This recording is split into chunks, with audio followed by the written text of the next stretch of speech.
ओम परतत्वे सदा लीनो रामकृष्ण समाज्ञया यो धर्म स्थापन रतो वीरेशम तम नमाम्यहम. We are studying Swami Vivekananda's Practical Vedanta, and we are in the third chapter, part 3 as it is called, and the discussion centered around that there are two principles of knowledge. One is to find the group, particular to general, general to more general and to universal, and the other is that explanation of everything should come from within. And applying these to religion, Swamiji is seeing that so many other dualistic forms of religion, they lack justification when these two principles are applied. On the other hand, when we apply these to the Advaita Vedanta, we find that it is able to satisfy both these rational needs of man or the needs of the rational being. Now Swamiji is proceeding there itself. The monistic theory has this merit, that it is the most rational of all the religious theories that we can conceive of, not only those which exist. Now what is the meaning? Most rational. Most rational means Swamiji has shown that reason cannot show the truth. Reason can only disprove the wrong things. So what is most rational? That reason, as much as you can apply, cannot disprove Advaita. That is the meaning. Advaita is based upon Rishi's realization. It is beyond reason. But most rational means all the needs of reason are satisfied with that. In comparison to, Swamiji is not only talking of the existing religious theories, but we can conceive of. So if we can conceive some religious theory, dualism, monotheism, Achintya Bheda Bhed, and what not. In India itself, the commentators on the Vyasadevas Brahma Sutra have been many, and they all bring out different theories. But when these two principles of reason are properly applied, we shall find them wanting. And so, if the human mind can conceive of some theory other than Advaita, this reason will follow and destroy that theory, will show that this is wrong. This is what Swamiji is, in the most general way, is telling, not only about the existing theories, but even what we can conceive of. Every other theory, every conception of God, it depends upon the conception of God, which is partial and little and personal. Partial, not full, little, finite, and personal. God has made a person, is not rational. So these two principles of reason are not satisfied by any theory which is partial and little and personal. And yet, monism has this grandeur that it embraces all these partial conceptions of God as being necessary for me. This is not the traditional Advaita Vedanta, mind you. This is Sri Ramakrishna's Advaita Vedanta, the real Advaita Vedanta. I will tell you a story, then you will understand what I mean. When Swamiji was in Chennai before going to America, he was expert in parlor talks. So people are putting sadhakas. Sadhakas means those who want to go ahead. They are putting questions to Swamiji. And Swamiji is replying. By those replies, those sadhakas are fully satisfied. There are some, what to call them, Kore Pandit we say. That means dry Pandits. Those who only philosophize, do not follow in life. So the dry Pandits also were present there in the parlor. Now they thought, or they asked Swamiji, Swamiji, some replies are like the dualist. Some of your replies are like that special non-dualist, that is, of the Vishishta Advaitavad. And some are like the Advaitis.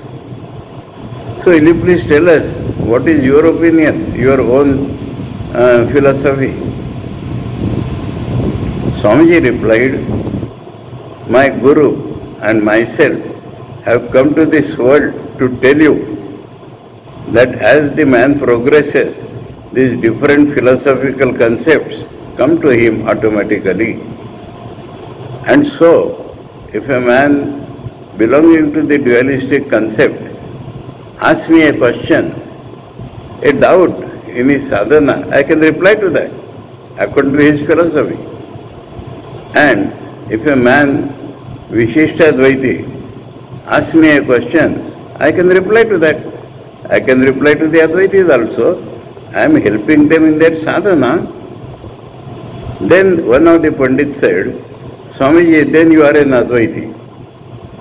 Then Swamiji said, you may say like that. So understand, the so-called Advaitins criticize the Dvaitins and the Vishtadvaitins. Narrow-minded they have become. We see actual experience of the world when we see the so-called Advaitis have become narrow-minded. And they say, this dualism or Vishtadvaita will not lead you anywhere. Well, Shri Ramakrishna has said, Jato mat tato path. Find out the operative part. Whether Swamiji has just now found the defect in Islam because of his dualism. But find out what is the operative part, what they want to do us, what they want us to practice. And if you practice that, you will get God. What the dualist asks us? To love God. We are loving God. We will not follow their limitations which they put. But the operative part we follow. And then when we progress, we find that we have started feeling as part of God. We are not completely separate from God. Because the love has increased, we find ourselves as part of God. Then we don't stop there. What the Vishishta Advaitis preach us? To love God. So we are loving Him. And when the love increases, we find that we are not separate from Him. We have no existence apart from Him. This love has taught us. So, nobody forces a philosophy on man.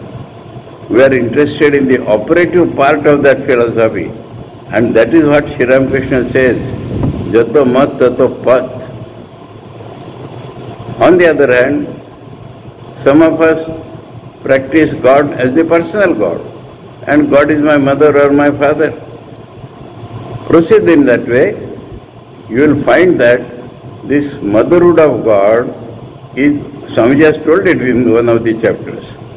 This motherhood of God is nothing but a conduit, a channel through which the love is flowing.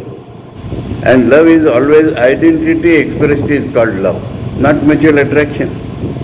So when the identity is mutual, due to our constitution of our mind, we feel God is our mother. Operative part is love God. And when we love God like mother, then this mold of mother-child will break and we will realize the identity with God. Whether God is my friend or father or husband or wife or beloved or anything. So these are only molds through which the love which is identical, love which is the expression of identity already existing man flows. But the so-called Advaitists of today, they don't understand this. I met people of a famous, but anyway, very poor philosophically Advaitic thought. And they are telling different ways we cannot realize God by different ways. Only Shankar Siddhanta will help us. Shankar Siddhanta will help us. or you have to do sadhana according to Shankaracharya. Shankaracharya is prescribing sadhana. And you are saying only Shankar Siddhanta will help you. Siddhanta will not help you anywhere. Siddhanta will be only in your brain. It will never operate in you. Swamiji has shown the importance of reason is like a scavenger, that we should not fall into wrong trap. And the force is through the heart only. Both the eyes and motion belong to the heart, not to the intellect. Intellect is useful so that we should not make mistakes. But Swamiji's Vedanta, Thakur's Vedanta, what Swamiji is telling here, and yet Monism has this grandeur that it embraces all these partial conceptions of God as being necessary for many. Necessary for many. Many people cannot even conceive of the Advaita. What to speak of procedure according to that thought? Swamiji has from the beginning told Vedanta is a religion, not only philosophy. So Vedanta must help him, and Vedanta helps him to find the operative part. Conception may be dualistic. Conception may be God is a person and we are supposed to love him. Okay, operative part is to love God. Do it. So this real Vedanta is what Sri Ramakrishna's Vedanta or Swami Vivekananda's Vedanta, or all the disciples of Sri Ramakrishna's Vedanta. But the so-called traditionalists have lost their tradition. And we find Advaita is becoming narrow-minded, is something beyond our conception. So, remember here, it is Swamiji's practical Vedanta. And Swamiji, it is not Swamiji's, it is the eternal truth which was seen by Sri Ramakrishna. And Swami Vivekananda learned from him. All disciples learn from him and they are teaching this. So, this is an important point in this book, that though Advaita is the most rational of systems, other systems may not be rational, but we see through Advaita that it embraces all these partial conceptions of God as being necessary for many, necessary for their growth. Some people say that this personal explanation is irrational, that Swamiji knows the theoretical Advaitist in his time also, and they are telling this personal explanation is irrational. Swamiji himself has shown not irrational but not sufficiently rational. It is not full generalization. The full explanation has not come within. Comparatively it has come. Compared to those who don't believe in God, compared to them, these explanations are better, more rational. But it is consoling. They wanted consoling religion, and we understand that it is necessary for them. A religion should tell them, okay, you are today thinking God is a person, it doesn't matter, it consoles you. If somebody tells you are not different from God, you are terrified, and Swami has his own experience. When Vivekananda, Narendranath came to Sri Ramakrishna, that was his position also, that God is the creator and I am the created being. He used to tell Sri Ramakrishna that how the rishis are mad or they are intoxicated, but Sri Ramakrishna knew that Narendranath can realize everything. And so, Sri Ramakrishna is called Acharyanam Mahacharya, remember. He made a team of teachers, fulfilling their life through all the means. So, Brahman Swamiji started with Saguna Brahma. He saw Brahman as Sri Ramakrishna only as his mother, but then he was led to Nirvikalpa Samadhi. Mahapurush Maharaj and others, they started as worshippers of Nirgun. but their life was fulfilled and shown that Sagun Brahma is also true. And so, Sri Ramakrishna created a team of acharyas, and that is what Swami Vivekananda is speaking. So he says, some people say it is irrational, but it satisfies us. If it satisfies us, you have to proceed. You don't only believe and stay where you are. You must proceed. And we understand that it is necessary for them. The clear light of truth, very few in this life can bear. Clear light of truth, to bear it is not possible for all. Swamiji was asked, there is a lecture by Swamiji, is Vedanta the future religion? Swamiji was asked a question, the Vedanta you are preaching, do you think that it will become the religion of the world? Swamiji said, no, it has always been the religion of the minority. Very few people are able to conceive that. And so, knowing that, people cannot conceive that, but Vedanta has to cater for all, and so we find on the Upanishads, which is called Vedanta, so many commentators have commented according to their limitations, but all of them are useful to the people if they follow the operative part of that. The clear light of truth, very few in this life can bear, much less live up to. Two things, one is to believe, one is to practice. So Swamiji comes, very few can understand this and very few can follow it in practice. Much less live up to. It is necessary, therefore, that this comfortable religion should exist. It is comfortable. It does not smash our ego totally, and so it is comfortable.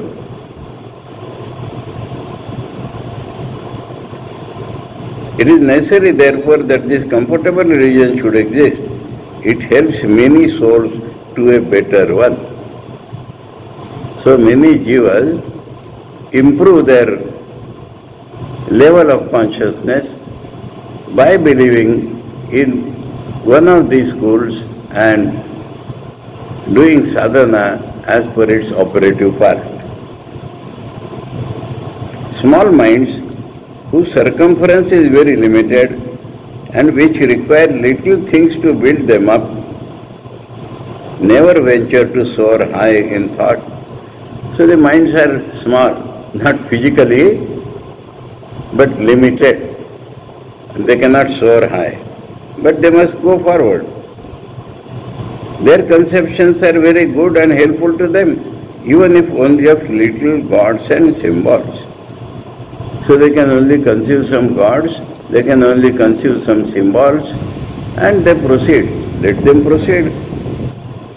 But you have to understand the impersonal, for it is in and through that alone that these others can be explained. So, you have to understand. Sri Ramakrishna has told us, tie the Advaitic knowledge in the knot of your cloth and practice whatever sampradaya you can. So, that is the reading. Swamiji says, try to understand this Advaita, have faith in it, and while practicing, you practice that which is suitable to you. If you follow this path, you will surely come.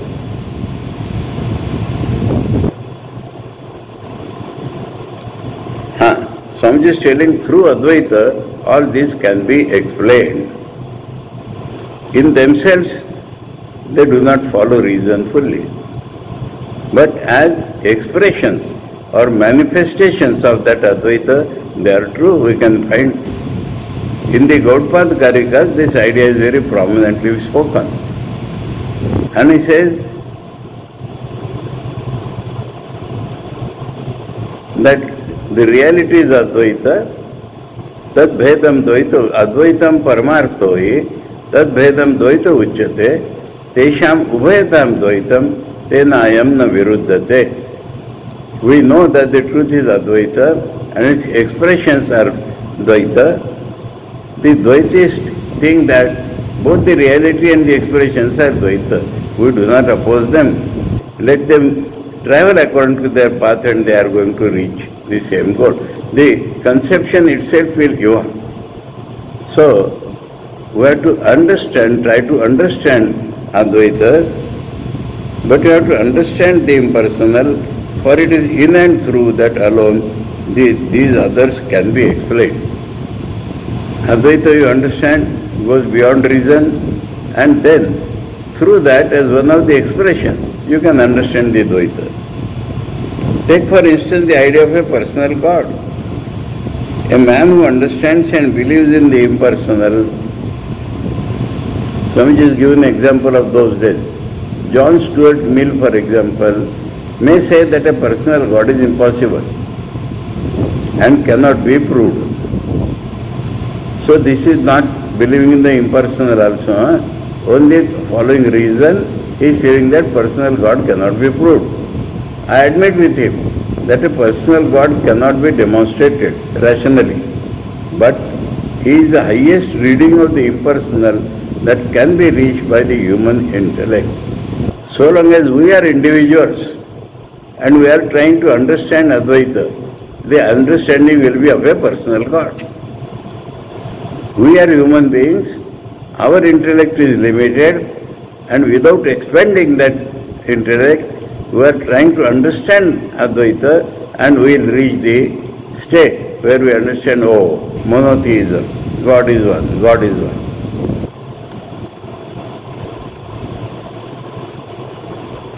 And what else is the universe but various readings of the Absolute? So what is the universe? Universe is a manifestation of Advaita. And if you hold that it is manifestation of Advaita, things can be explained rationally in the universe. So for rational explanation, we hold on to Advaita. And we see all systems as the manifested forms of that very Advaita. In this way, Swamiji is teaching us, without losing our moorings, how we must come to the highest point by understanding Advaita. And that is practical. It is like a book before us. Swamiji has given an example. Various readings of the Absolute is said, na? So he brings an example of a book. And each one has brought his intellect to read it. And each one has to read it for himself. There is something which is common in the intellect of all men. Therefore, certain things appear to be the same to the intellect of mankind. That you and I see a chair proves that there is something common to both our minds. Because I see it as a chair, you see it as a chair. So in my mind and in your mind the same picture is coming. So we have something common, and that common is called the human nature.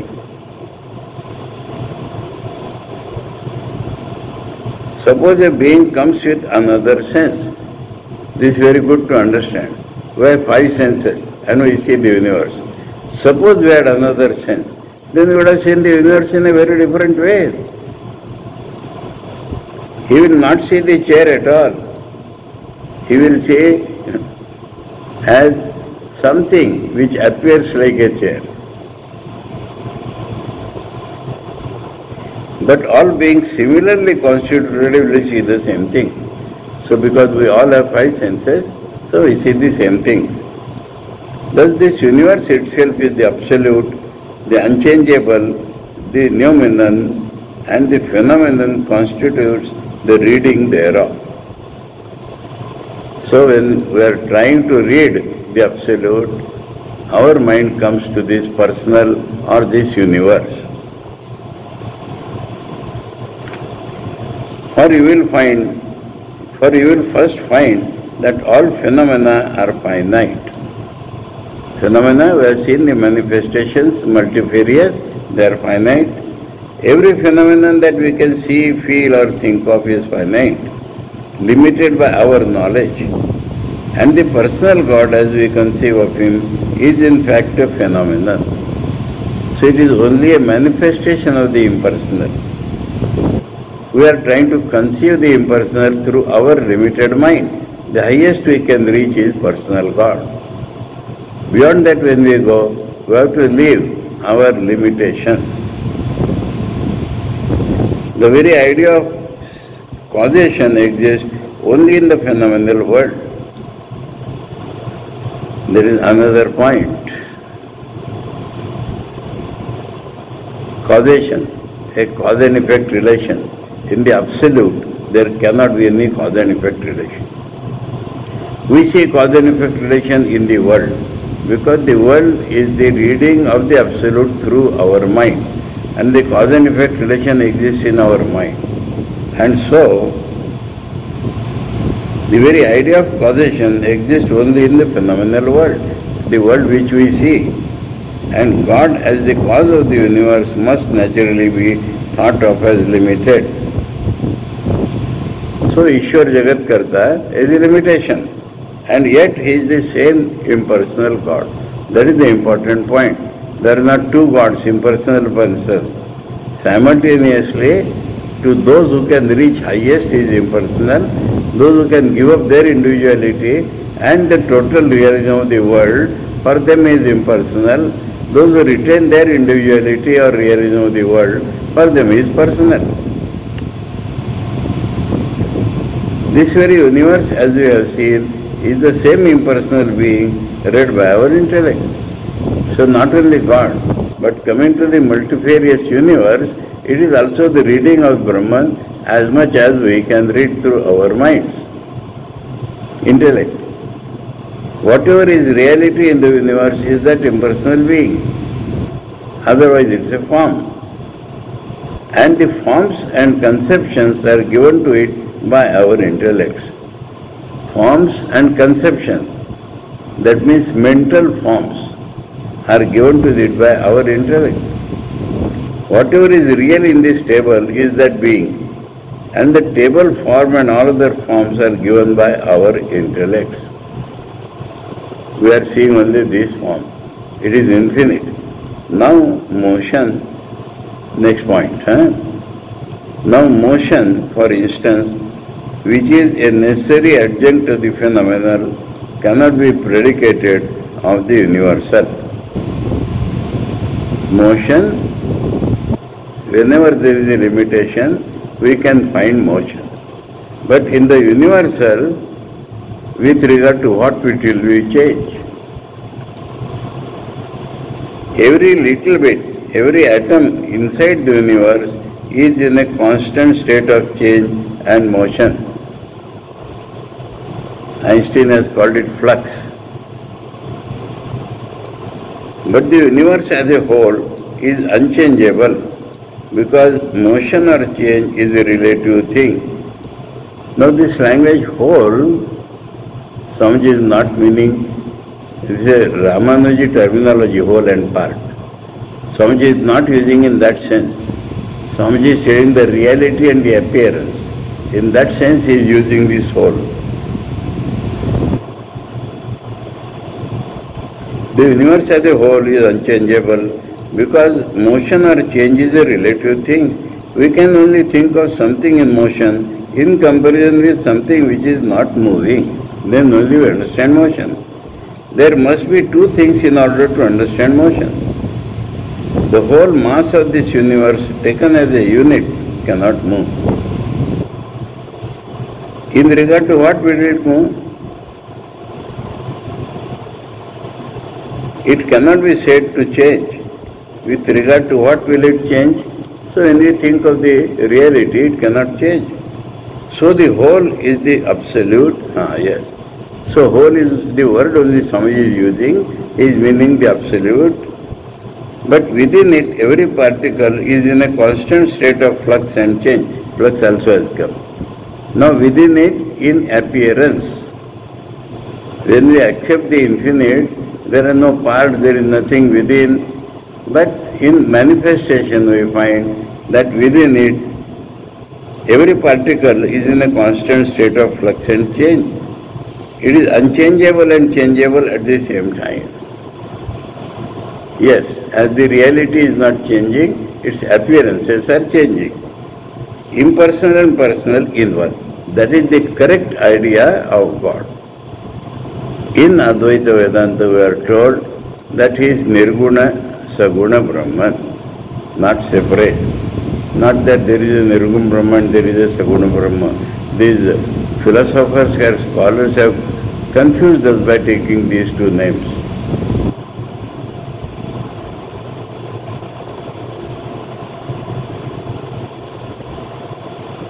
This is our conception of this universe of motion. Our means from the real Advaita Vedanta standpoint.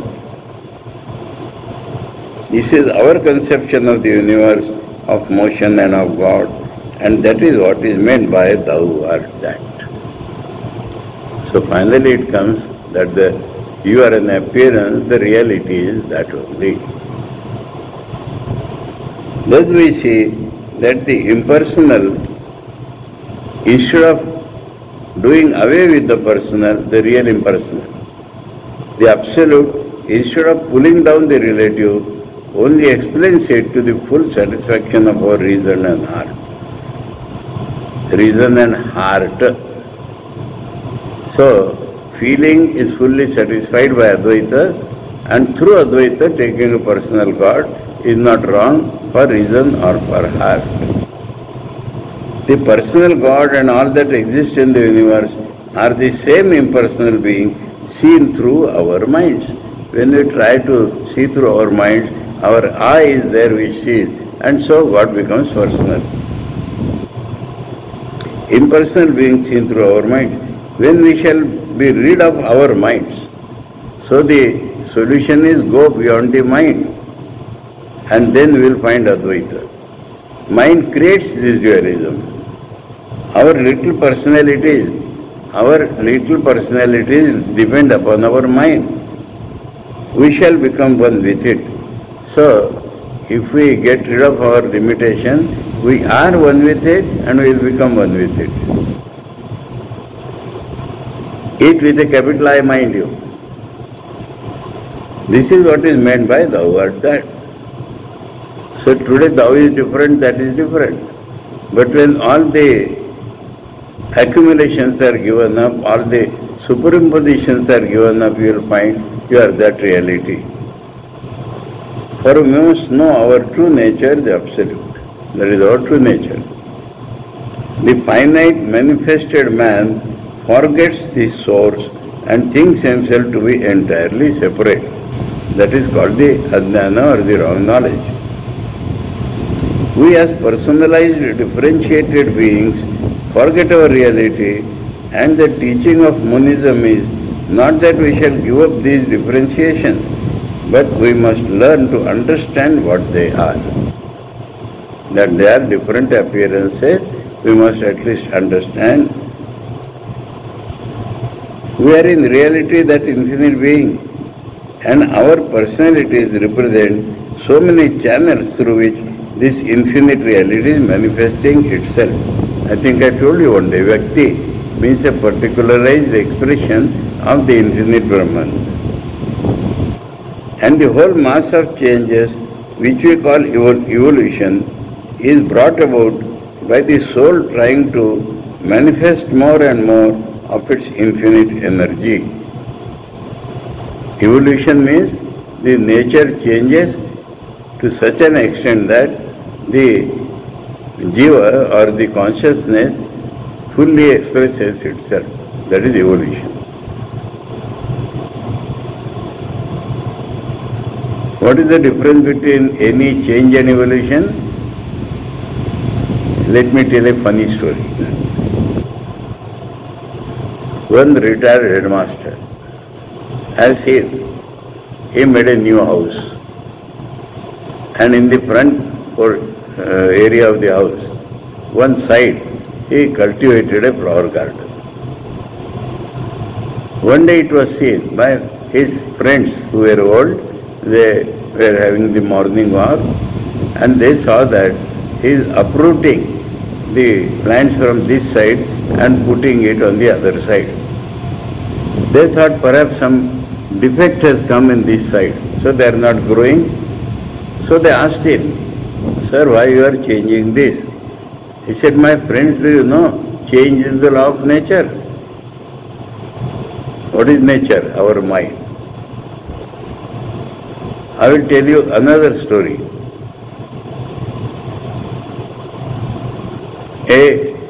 A young woman married to a man, and they had a small house, and he wanted her to change the arrangement in the house every 6 months. After 6 months he would say, change it.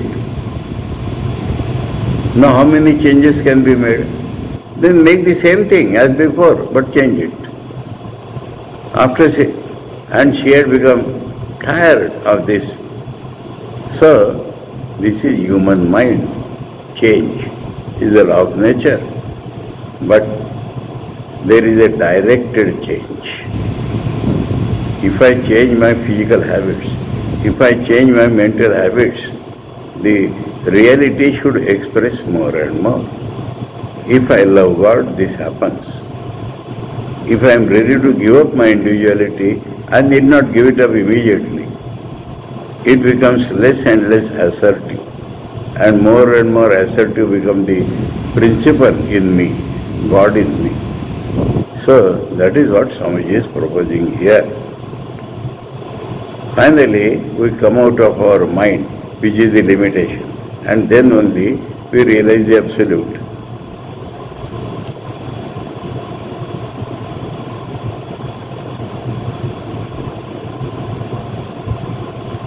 We as personalized, differentiated beings forget our reality, and the teaching of monism is not that we shall give up these differentiations, but we must learn to understand what they are. We are in reality that infinite being, and our personalities represent so many channels through which this infinite reality is manifesting itself, and the whole mass of changes which we call evolution is brought about by the soul trying to manifest more and more of its infinite energy. Power also we are infinite. We cannot stop anywhere on this side of the infinite. Till then the soul will struggle. Its nature is infinite, so it will not allow to remain bound. It will go on evolving. That is evolution. We cannot stop anywhere on this side of the infinite. Our power and blessedness and wisdom. Power and blessedness and wisdom.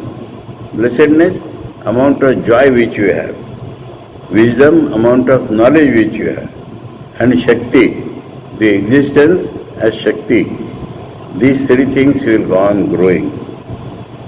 Cannot but grow into the infinite. Infinite power and existence and blessedness are ours, and we are not to acquire them. They are our own, and we have only to manifest them. They are within ourselves. We have to arrange our physical and mental habits in such a way that they can manifest. That is evolution.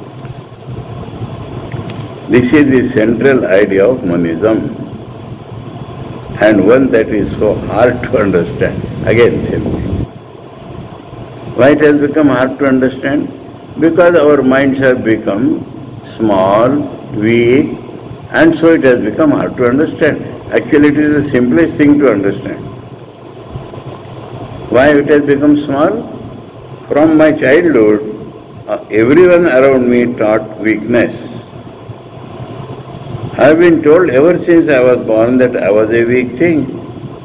It is very difficult for me now to realize my own strength, but by analysis and reasoning, I gain knowledge of my own strength.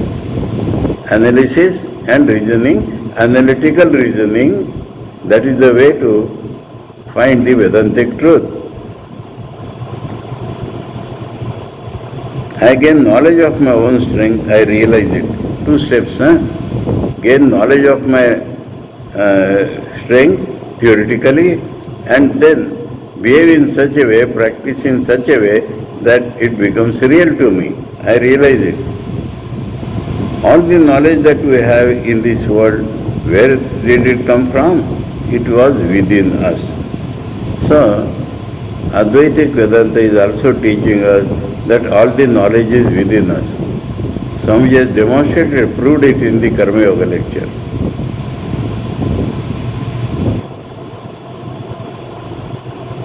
It was within us.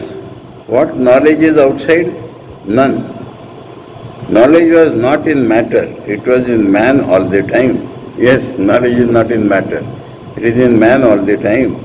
Nobody ever created knowledge, man brings it from within, it is lying there.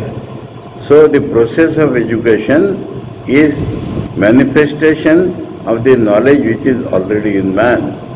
The teachers arouse that knowledge and our knowledge is aroused.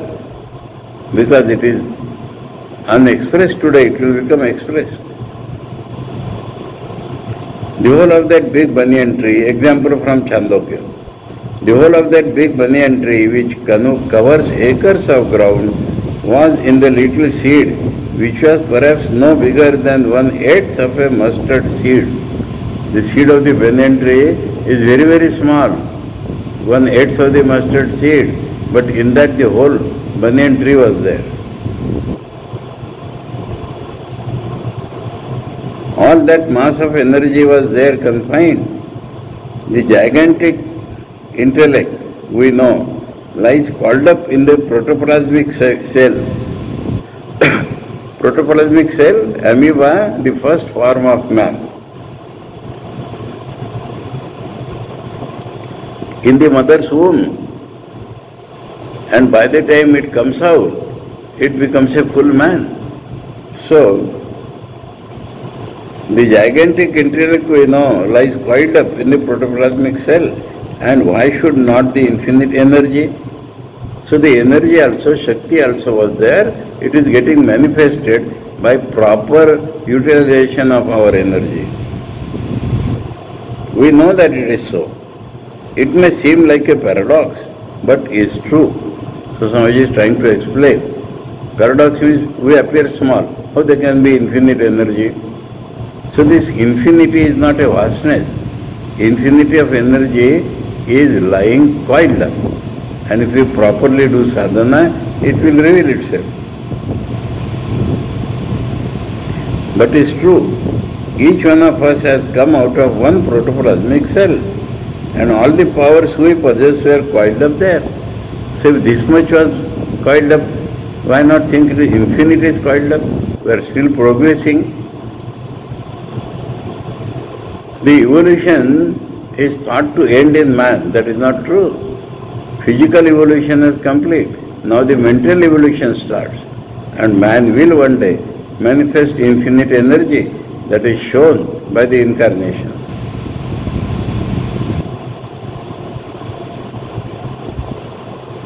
All the powers we possess were coiled up there. You cannot say that they came from food. Or if you heap of food, mountains high, what power comes out of it? The energy was there. Potentiality, no doubt. Potentially. But still there. That means not expressed. So is infinite power in the soul of man, whether he knows it or not. Its manifestation is only a question of being conscious of it. So the consciousness has to change. That is whole Vedanta, that is whole practical Vedanta, the change of consciousness. We feel we are limited, that is our present consciousness. We see the rishis, we take their guidance, and our consciousness becomes infinite, and then we realize we have everything. Its manifestation is only a question of being conscious of it. Slowly this infinite giant is, as it were, waking up, becoming conscious of his power and arousing himself, and with his growing consciousness, more and more of his bonds are breaking. So he gains relatively more and more freedom also. Chains are bursting asunder, and the day is sure to come when, with the full consciousness of his infinite power and wisdom, the giant will rise to his feet and stand erect. Let us all help to hasten that glorious consummation. That is what Swamiji is asking all of us. within ourselves and around ourselves. If we can convince ourselves of Advaita as the reality, if we can convince others that Advaita is the reality, and ask them and ourselves to proceed through evolution, we shall all reach the goal. We now come to the Practical Vedanta Part 4. Delivered in London, 18th November 1896.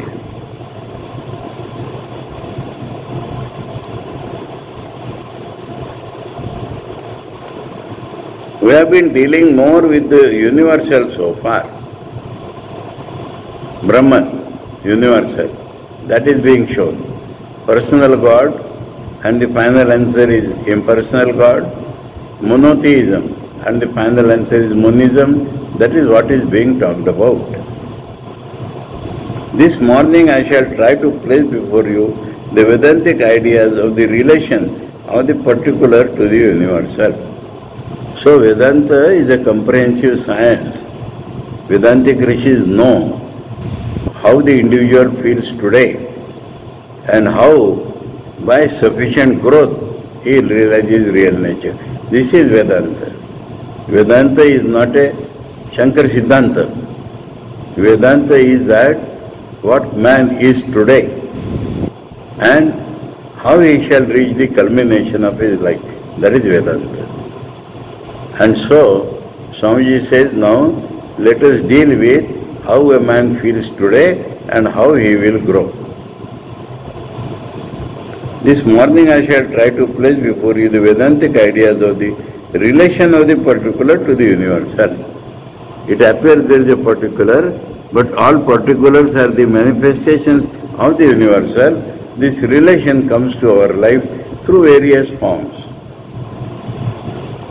As we have seen in the dualistic form of Vedic doctrines, the earlier forms, there was a clearly defined particular and limited soul for every being. In the Vedic Karma Kanda, there is a clearly defined individual soul, and so it goes to heaven and transmigrates. And in the Vedanta, we are told that there is only a manifestation. It can grow to infinity.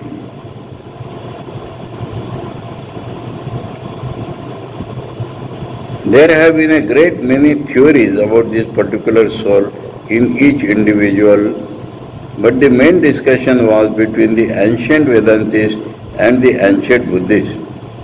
Ancient Vedantists, Swamiji meaning the dualists, and ancient Buddhists. The former believing in the individual soul as complete in itself, the latter denying in toto the existence of such an individual soul. We have seen the discussion between substance and quality. That is now come to the existence or non-existence of the individual soul. We have feelings and we assume there is an individual soul. Buddhists say feelings only you experience. Where is the individual soul? So the Advaita tells us, yes, today we have feelings, tomorrow we shall see our own reality. So that is how we have to find out the relation between the universal and the individual.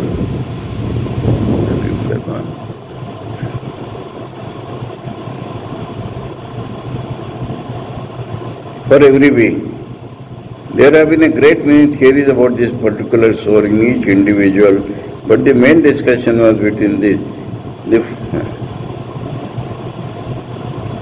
denying in toto the existence of such an individual soul. As I told you the other day, it is pretty much the same discussion you have in Europe as to substance and quality. One set holding that behind the qualities there is something as substance, in which the quality is inner, and the other denying their existence of such a substance as being unnecessary, or the qualities may